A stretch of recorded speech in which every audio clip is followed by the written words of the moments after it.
Welcome to Chapter 10 video presentation.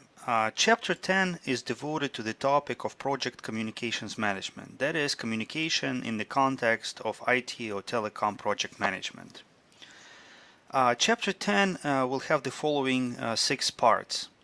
Part 1 will talk about importance of good communication, why communication is important and how good communication can be used to resolve many problems in IT or telecom projects.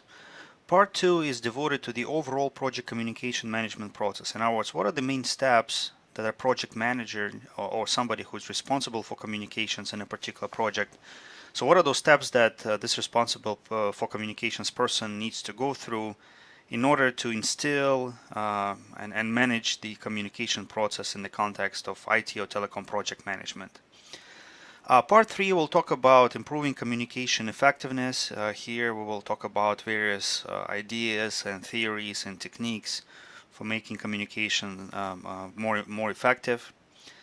Part 4 will be devoted to managing meetings and resolving conflicts. Now, meetings is one of the most common platforms for communications, not only in the context of project management, but also in the overall business context.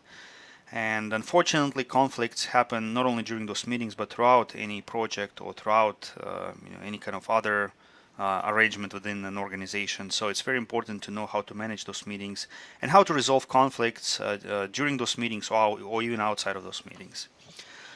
Part 5 will talk about various communication tools and technologies. We're going to talk about latest thinking with respect to email usage, how organizations use websites, for example, for instilling communication in a particular project and so forth. Part 6 is a summary part, which is going to summarize the most important ideas from the entire chapter. So this completes the overview presentation on Chapter 10. Thank you for listening.